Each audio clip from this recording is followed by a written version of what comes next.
Good evening, YouTube. I wanted to come on here with an important word that I feel the Lord has put on my heart to share with everyone. I truly believe that part of my purpose in this life is to give warnings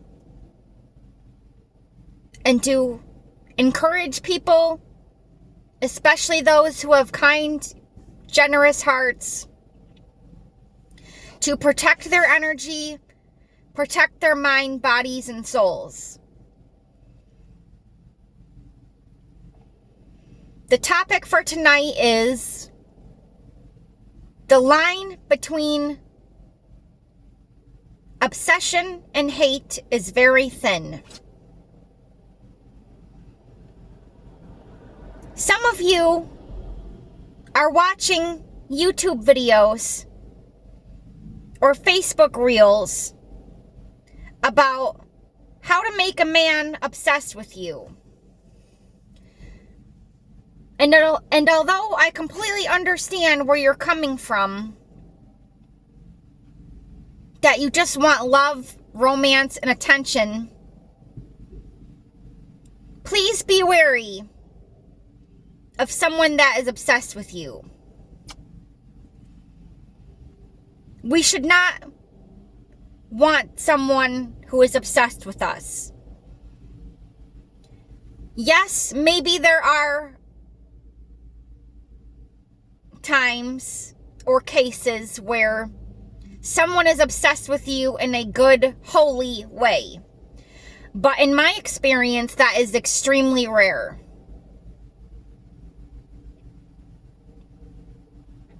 Usually people who are obsessed with you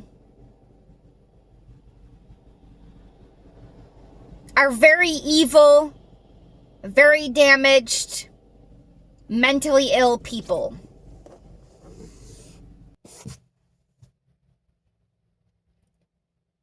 I've made the mistake time and time again of befriending people who were obsessed with me.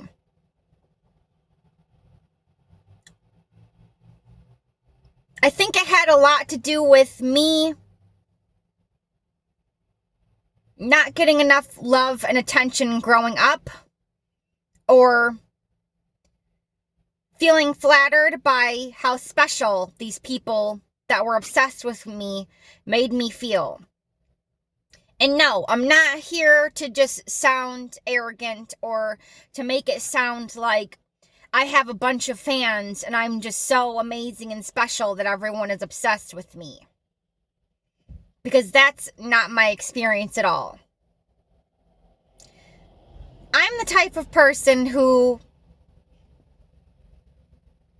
has a very soft heart towards outcasts and weirdos and those who are rejected in life. This is because I have felt rejected many times. So I have a soft heart for these type of souls because it just comes naturally to me. And I don't like others to feel alone because I have felt very alone many times. I have been abandoned and I have been healing from an abandonment wound. So I don't want others to feel that way.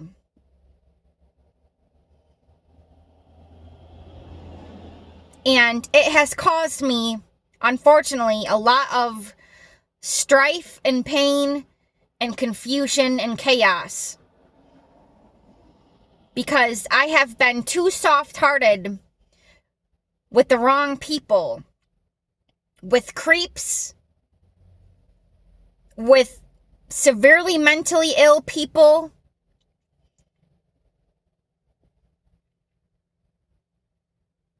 With users and abusers. And I don't want anyone else to have to go through what I've gone through. Although, unfortunately, I realize that many people are going through this as well, which is why I wanted to come on here and talk about it. Someone being obsessed with you is not always flattering. It may feel flattering, it may feel intoxicating, especially if it's a cute guy or someone that you're really excited to have obsessed with you. But you need to have wisdom and be wary.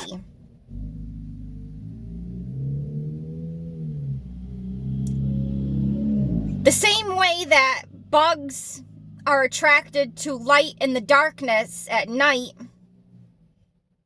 mentally ill people can be obsessed with your light and warmth.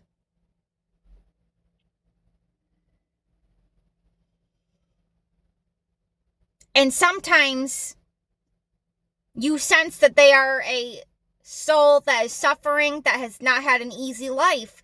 So your first instinct may be to show this person love because you don't like to see others down on their luck. And you're just the type of person that wants to help people. But you need to be very careful because sometimes these people that are inclined to be obsessed with others are extremely dangerous and extremely spiteful and very evil.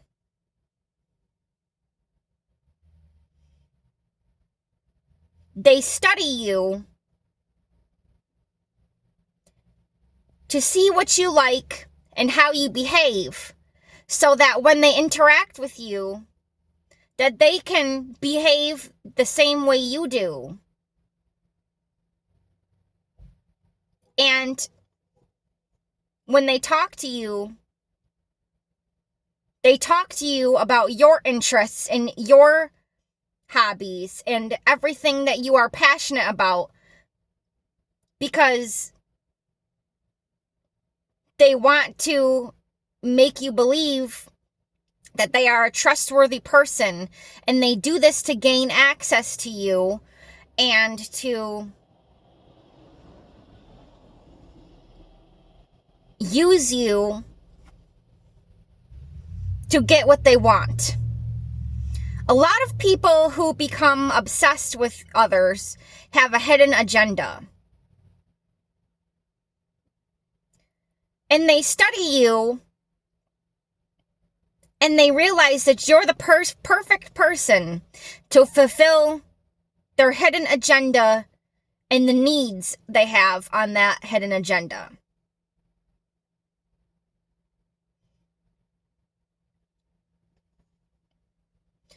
It might not always be totally clear to you when these people are evil or wanting to use you, because they can be so charming and sweet.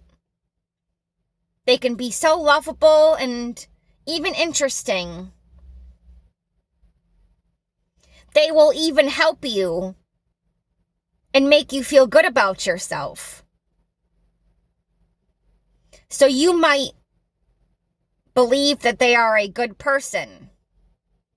You might think that, oh, maybe she's just a little weird, or maybe she just is an outcast. She just doesn't have a lot of friends or is lonely. And that might be the case, but more times than not, these people don't have good intentions for you. A man who is obsessed with you may make you feel like the most beautiful girl in the world. And it's important for me to mention that you need to rewire your brain to not be so intoxicated and infatuated and interested in men or people who make you feel like you're a very, very special person. Even though that doesn't really make a lot of sense, because all of us want to feel special. All of us want to feel like we're very lovable. All of us want to feel like we are adored. But you need to be wary of someone who makes you feel excessively adored and special. It may feel very good to you if you have wounds of abandonment or wounds from childhood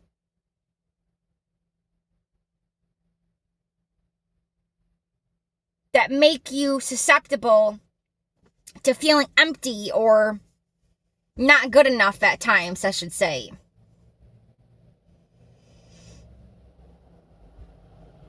Because these charming, chaotic tricksters will sweep into your life. They will sweep you off your feet, and they will make you feel so good and so special just so they can throw you back down on your head when they're done with you. If someone makes you feel so good about yourself that you feel high, be wary. Because with those highs are going to come deep, deep, dark lows. If you do not give them what they want, when they want, how they want,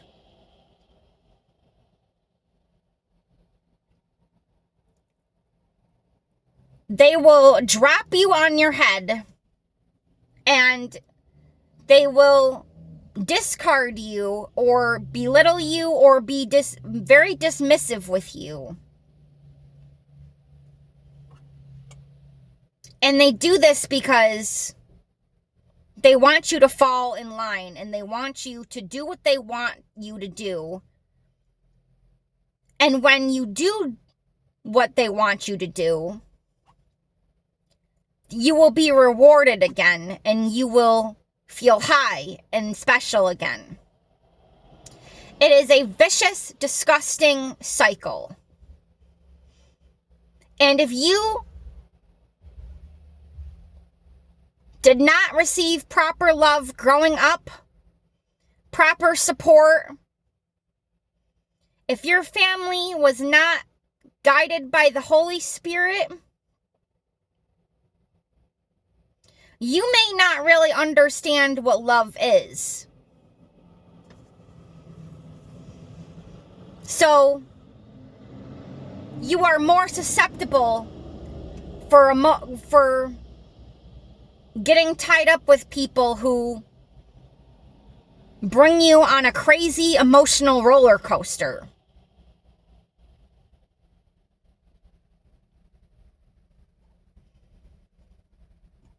And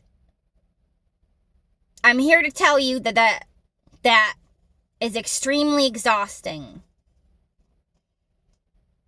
It is better to be with someone who is boring and calm and consistent than someone who is intoxicatingly exciting and makes you feel very highly of yourself.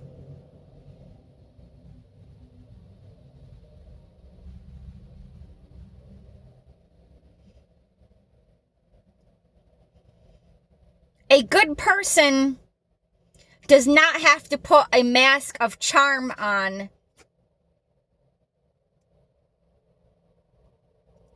to get what they want. A good person will just be authentic and be themselves. They won't be trying to get something out of you because they are already fulfilled with who they are to their core. And they don't need to derive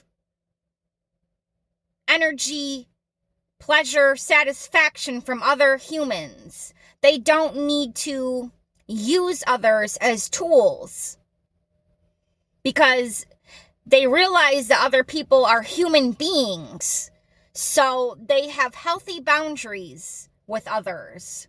Whereas charming, manipulative, cluster B personality disordered type of people who are extremely dysregulated will use humans and other people as tools to achieve what they want in life.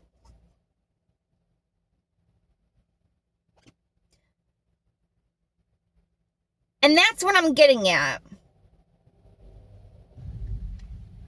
Do you want to be used as a tool, or do you want to be treated as someone who is real, raw, and a human being?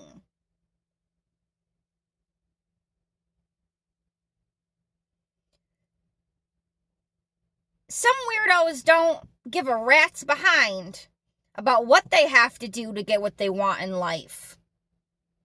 They don't care if you notice their inconsistencies, because they will just gaslight you and manipulate you into feeling like you're the crazy one. And if they get what they want out of you, then they get what they want, and they're okay with using you as a tool, because they have basically achieved the reward and fulfilled their hidden agenda. So why should they change when they get what they want and need out of using people as tools?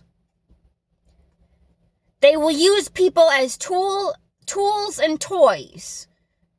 They will literally treat you like a toy. They will pick you up and play with you when they're in the mood, but then when you're boring them, they will throw you in the corner for when they are for later, or for when they want to use you again later.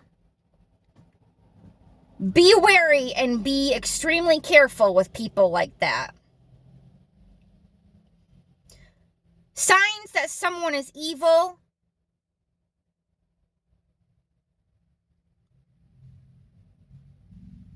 is this.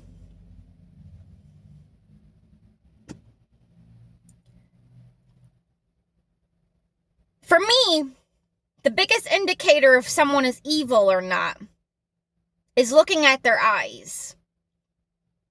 The eyes are the window to the soul. If you are looking in their eyes and it looks like there is nothing behind those eyes, it just feels empty, and you can't really put your finger on it, on what exactly it is, because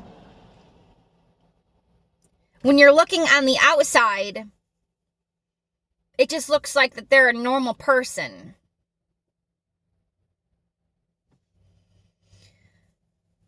But I truly believe the eyes are the windows to the soul. And it just will feel like that nothing is behind those eyes. And that is the best way I can describe it.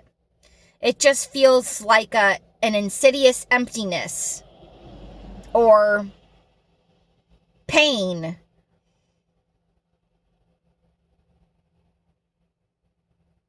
And it's almost like they kind of have like this blank stare. Like they just, like their eyes feel dead. And if you're someone that does not really channel into your intuitive side, it can be a little hard to discern. But for example, what I've noticed is sometimes when I'm talking about something I'm really passionate about or really excited about, they will be listening to you, and you'll be looking in their eyes while you're talking about this thing that you're passionate about, and you'll just notice that they just look bored. Or just like, they just kind of have this blank stare on their face, like they don't care and they just want you to stop talking about it. Whereas, like a person with a kind soul will kind of bounce that energy off of you a little bit, and they'll kind of look excited too, like, wow, like that's really cool. Like, yeah, that's really interesting, or they'll like ask you questions. They'll be more engaged. But someone who has a dead soul, with those eyes, those blank eyes, they'll just kind of look at you like,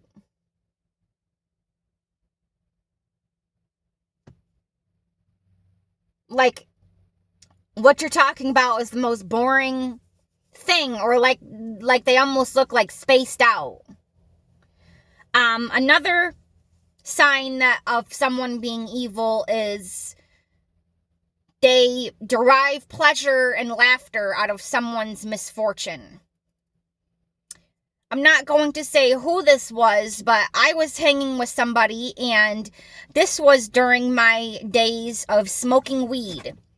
I smoked a lot of weed in my days. I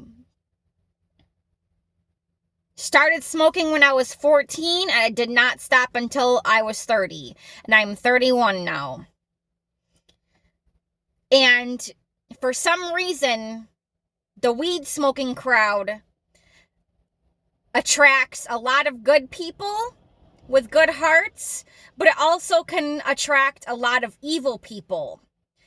Because what I've noticed is someone who's evil needs to be high all the time, or they need to be drunk all the time. They are basically not capable of being sober for too long because they're so empty and so insidious that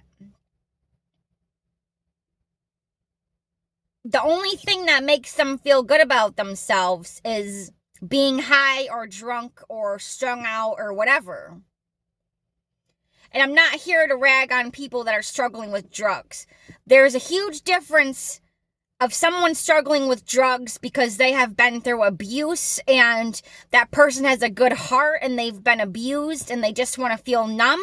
And there's a huge difference between that type of drug addict, between the drug addict who is literally a toxic, evil person and uses drugs because they don't want to feel bad about not having a heart and not like having empathy.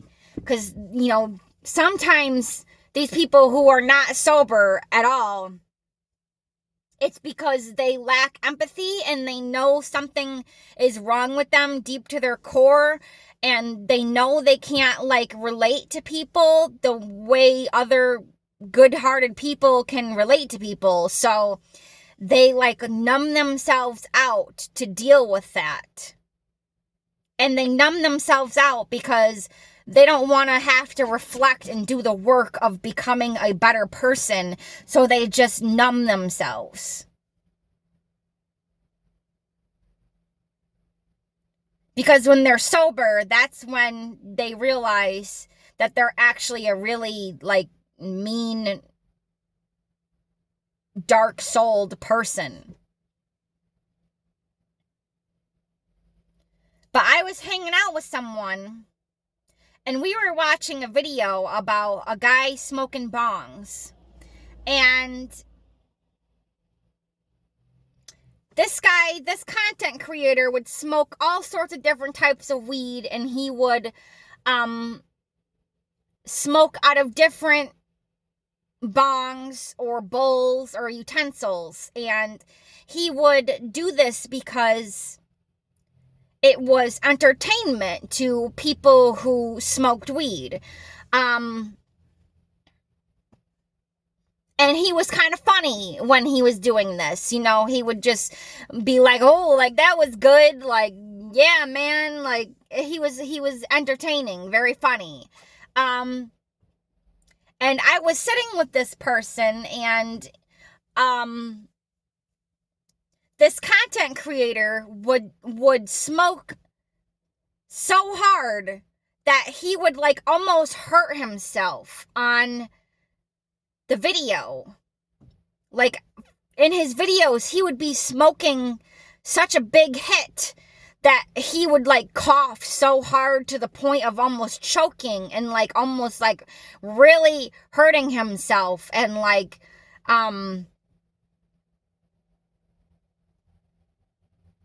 it was to the point that it was disturbing. Like, he was trying to get views by hurting himself and hurting his body, sinning against his body so badly, but he was getting all this money and YouTube views by taking these insane, crazy hits from bongs, and he didn't really have boundaries with himself or limits. And I just remember that the person that I was with, he started laughing so hard to the fact that this guy was coughing. Like, because he was coughing so hard that he was turning red in the face and, like, choking and hurting himself. And the person I was sitting next to was laughing so hard. I actually thought to myself, you're laughing a little too hard at this guy's misfortune. Like, you're laughing a little too hard right now. And that was a red flag to me. It was like,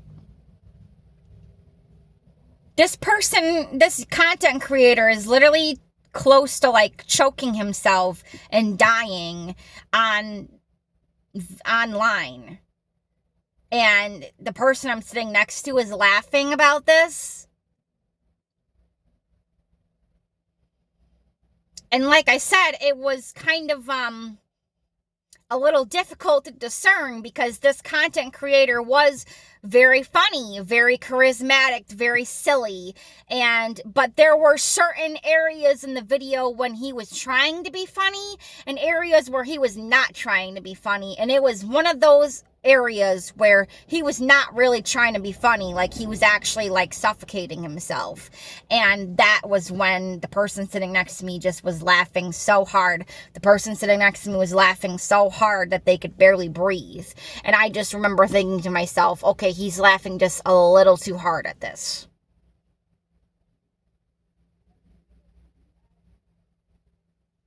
My phone is running low on battery, so I think I might just leave the video off at that.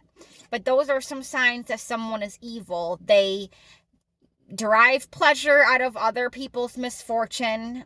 They laugh at other people's misfortune. They have blank stares and blank empty eyes. They use people as tools and toys.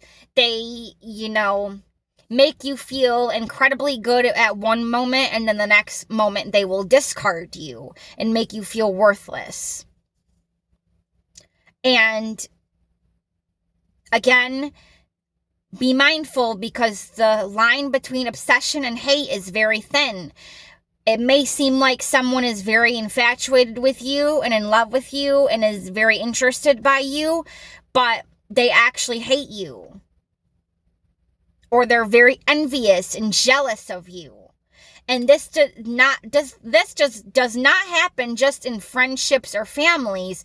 This can happen when you're going to see your psychologist or a therapist.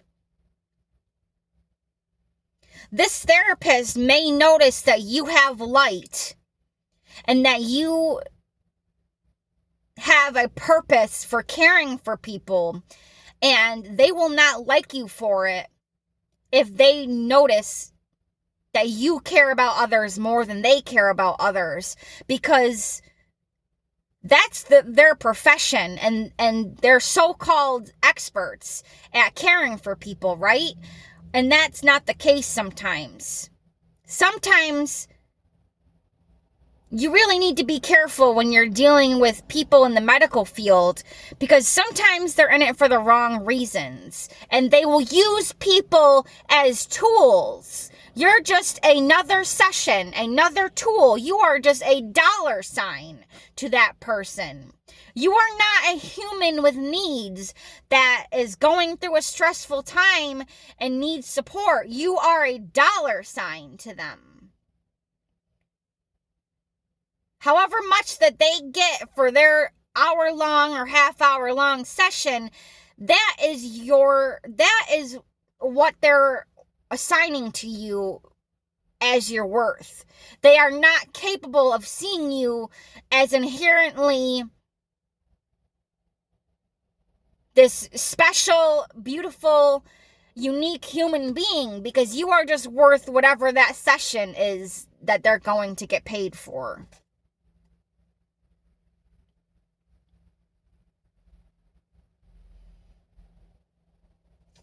I know I sound cynical, but this is the world that we're living in. If you are struggling to find support, talk to the Lord, pray to Jesus that you can be healed. And I promise you,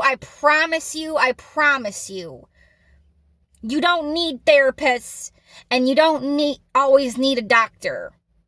I would only resort to them as a last resort type of thing. Because the Lord and Jesus is our greatest providers. They will heal you and understand you and listen to you and treat you as the unique, beautiful human being you are more than a man or woman can on this earth. And I know it's really hard sometimes because you're putting your trust in a God, in Jesus, whom you can't always see. But they are more safe to pour into and rely on than some people in this world. And if you must rely on a therapist or doctors or people of this world, you need to have sharp discernment and awareness, because not everything is what it seems. People can put on the labels, they have the titles, the certifications, they have the qualifications to seemingly help you and heal you, but that's not always how it is. Like I said, to some of them, you are just another dollar sign. And if you get a bad gut feeling about anyone like that, anyone on this earth that you are investing time into, stop investing your time into them. Because you need to save your money, you need to save your time, and you cannot be playing around out here. I'm telling you, I've been to a therapist who I knew right off the bat something was wrong with her. And I caught on to it the first 2 times that I was with her. And the girls that I met, because we did have a group therapy session at one point, the girls that I met continued to go and see her after I warned them that something is wrong with her. And I'm sure that they are still, some of them are still probably wasting their time and being manipulated to this day. Pouring all their money and resources into someone that they think is going to help them, but is actually just using them.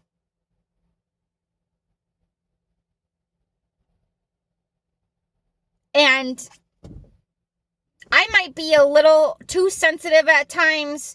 There may have been some things that this therapist was good at that she might have been able to help me with certain things, but I don't really play around like that anymore. If I get a bad gut feeling about someone, I'm not taking my time with them, and I'm not spending money with them.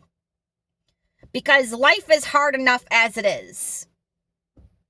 So you need to guard your heart and you need to guard your vessel, because there are some real professional tricksters out here.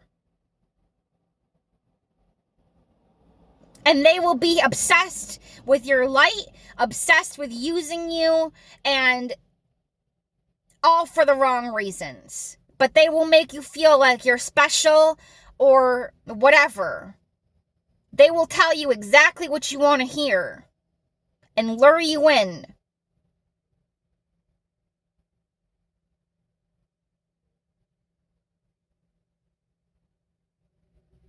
Don't fall for the shenanigans. Don't fall for their bullshit.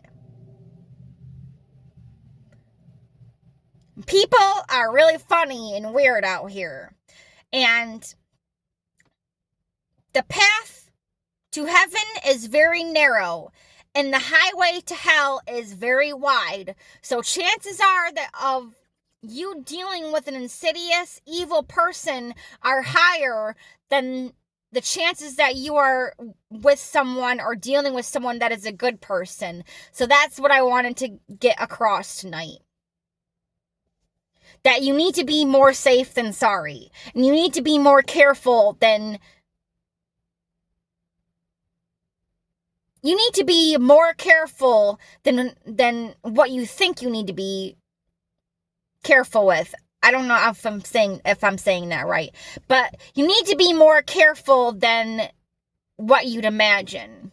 It's a lot worse and a lot more ugly out here than you even realize. And the closer you get to God, the more aware and woke you will be to all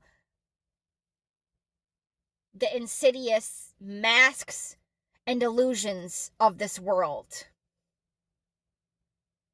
Thank you for watching this video. Now is the time more than ever to take very good care of yourself and be vigilant and sober-minded, and to be in your Bible, and to talk to Jesus, and to pray to Jesus and the Most High God.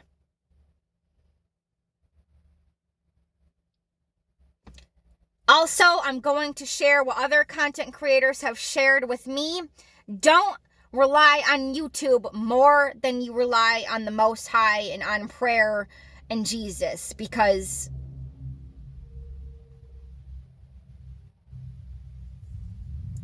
sometimes we can be so addicted to our phones that we could be led astray or confused. And the phone is basically a portal. And sometimes it can be capable of sharing good information with us that we need to learn. But sometimes a lot of it is brain rot. And it's best to detox from it as much as possible, even when it's extremely hard. And with AI and everything, all the technology that's unraveling now and coming out, they are literally making the phones more and more addictive. That's what I've realized. It's like, the more I use my phone, the more addicted I get to it, because they know what you like. They're watching what you like. They're watching you through the cameras, and they're watching if your pupils get bigger on certain videos and etc. and advertisements. So they will continue to put that content on your phone in front of your face, and they make it more and more addicting. And the more time you spend on your phone, the harder it is going to break from that addiction. The harder it is to break from that addiction. Cut the cord. Go outside. Go on walks. Focus on your purpose. Spend time with your pets and animals. And save the computers for work or important things only. Thank you for watching this video. Be careful out there. And know we're up against a lot of evil wickedness of this world. But this message was not a message to instill fear. It is a warning. And just know that the more you pray, the more safe you are. Have a great night. Bye-bye.